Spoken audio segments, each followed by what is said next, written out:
Good evening, friends. It's Pat with another episode of Let's Talk Travel. And it had been a while since I've been to Fort Lauderdale for any length of time, just a day trip occasionally. But we were over there for Cruise World last week. 6 nights we stayed there, and I got to thinking when I started seeing what everything was costing and started adding it up in my head, I started thinking, my goodness, I could be on a cruise and not be spending this much money. So when I came home, I just kind of put together some options, started looking at what we spent and what it was on, and comparing it in my mind to the value of a cruise vacation. Now, was I surprised that the cruise vacation comes out ahead? Not really, because I love cruising and I realize what a great value it is. Always have, but this was really a practical way to just kind of compare what a land based vacation provides and costs in comparison to what you get on a cruise vacation. Now, I am going to use for the sake of this comparison. I looked up a Princess Cruise, 7 nights. It's a Caribbean cruise. The one I looked at is departing April 7th of 2024. And the package that I'm looking at includes the the fare, the port fees, the taxes, plus a beverage package, plus the Wi-Fi and the gratuities. Now that sailing is out of Fort Lauderdale and it takes you to Princess Key, to Ocho Rios, Cayman, and Cozumel in your 7 night cruise. And on the Caribbean Princess, which happened to be one of the ships that I inspected last Tuesday. And let me tell you, it's one of their older ships, but I really liked that ship. I was rather surprised. It has an intimate feel, has a traditional feel. I just really enjoyed that ship for the few hours that I was on board. They fed us a wonderful meal, and I could really recommend that if you like a cruise that has just a premium feel, great food, great service, an intimate traditional feeling ship. And this ship had, for a ship this size, it had a huge casino and a huge fitness center. So if any of those things ring your bell, Caribbean Princess might be a good choice for that.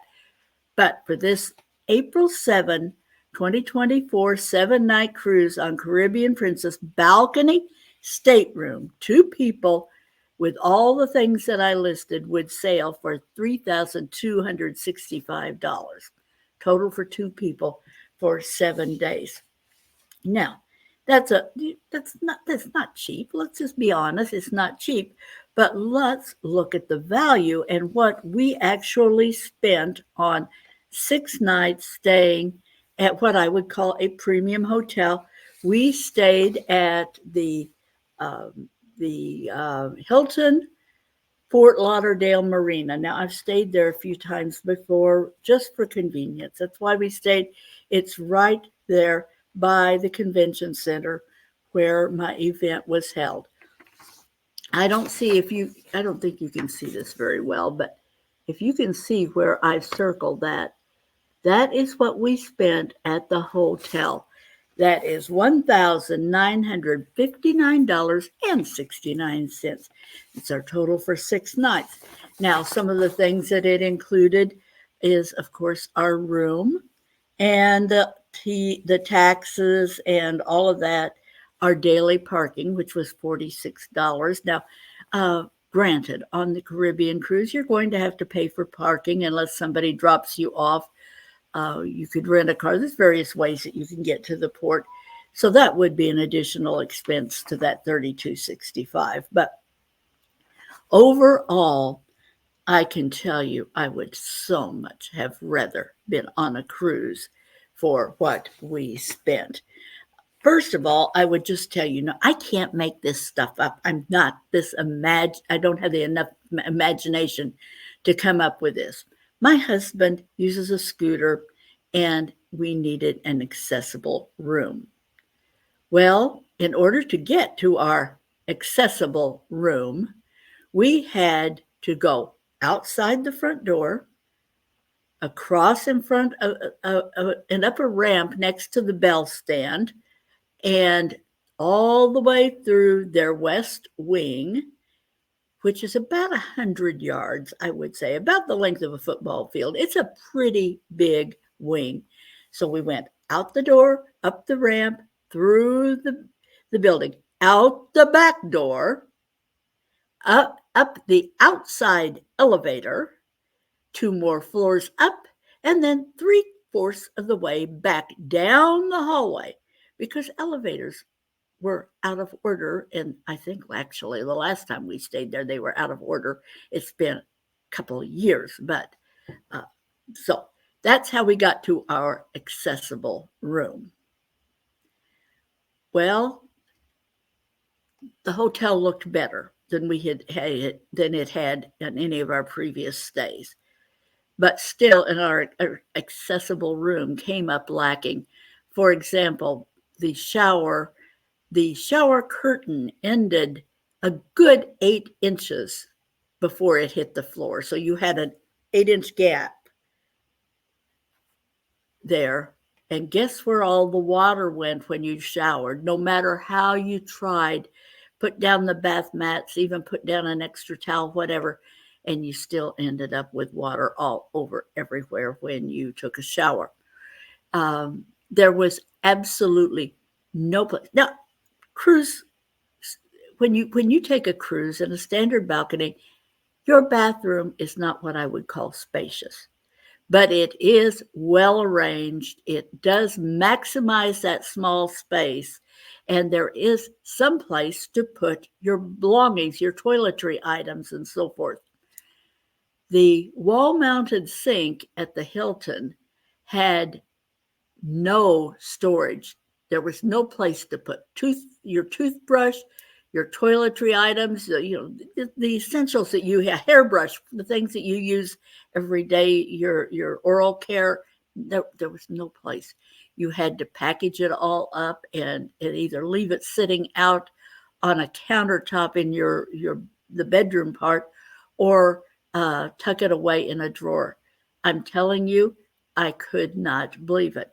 So the space was definitely lacking in comparison to what I would consider appropriate in a bathroom. Do they not think that people with physical limitations needs toiletry items?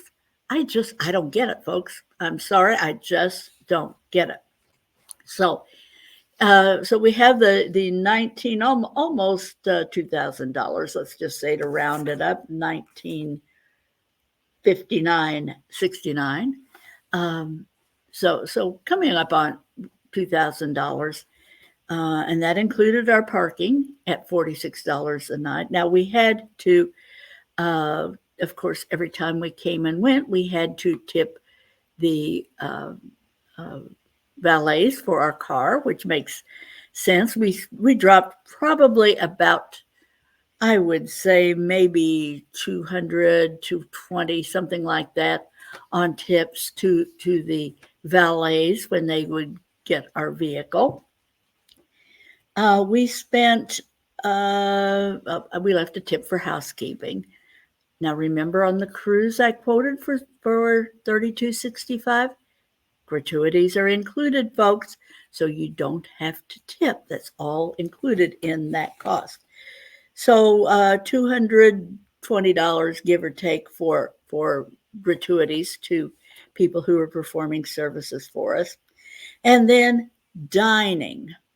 Now, folks, you have to realize here that our dining needs were rather minimal in comparison because most of my meals were furnished at the conference. The Cruise World had sponsored luncheons and breakfasts, so at least two of my meals were furnished pretty much every day.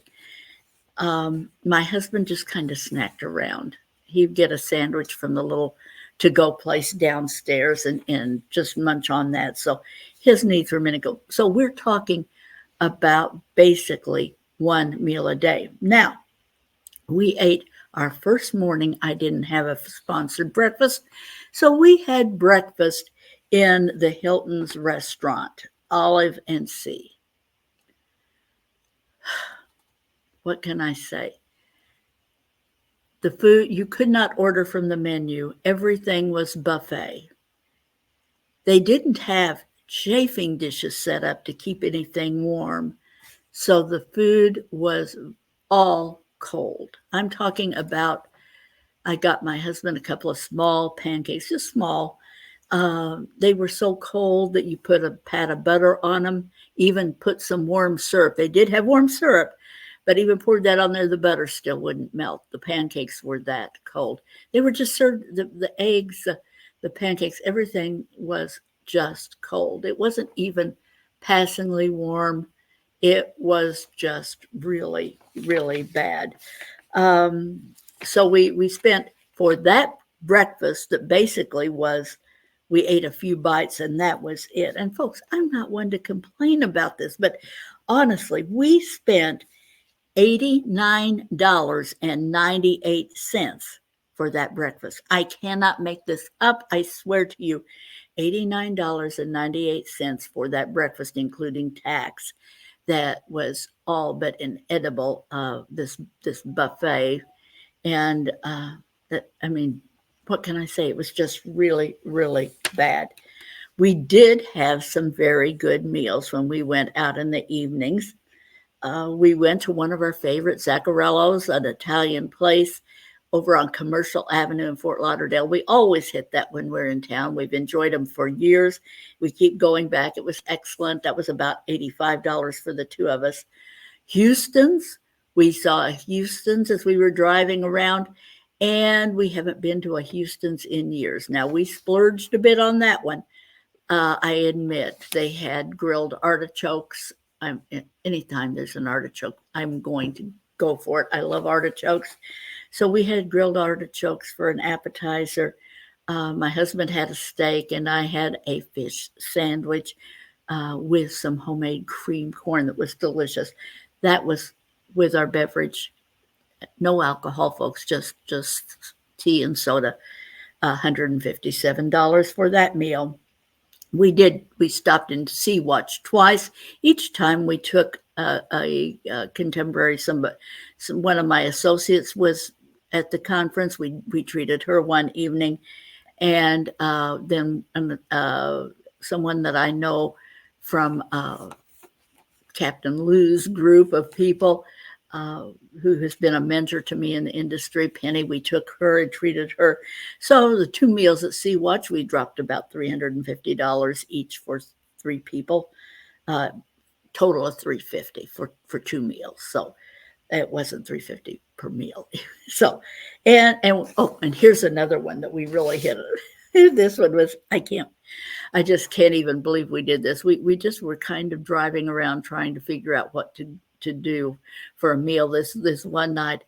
And we had been to this place some years ago. It had been a long, long time, but a place called Jackson's. They are a restaurant, and they have ice cream. They're an ice cream place that also serves some food. So Big Hand and I had that evening, he had a Reuben sandwich. I had a corned beef sandwich. We each had a beverage, and we each had a one scoop sundae. So that was our dinner that night, and it was $85. I'm telling you, a sandwich and a scoop of ice cream, $85. So it was, I mean, it's just kind of incredible for me to talk about this but it really happened. Now, which do you think would be the better value? So we basically dropped about, 2000, about $3,000, give or take, just close to $3,000 for a 6-night stay there at Fort Lauderdale for a land-based vacation. What do you think would be the better value for a vacation when you could sail on Caribbean Princess and have 3 meals a day? We didn't have any entertainment at all other than going out to eat. We didn't attend any kind of events or any kind of, we just did, I was there for business, and I just didn't have any energy for doing anything. We weren't inclined that direction anyway. But on Caribbean Princess, we would have had shows and music and comedians and who knows what all to choose from. So I don't know about you folks, but I think that the cruise would beat the land-based vacation in a metropolitan area most any day of the week. Premium hotel versus premium cruise ship. I'll leave it to you. What do you think would make for a better vacation for you? This is Pat at Dancing Moon Travel, just sharing a recent experience with you and a little comparison on the value imparted with a land-based vacation or something on a cruise ship.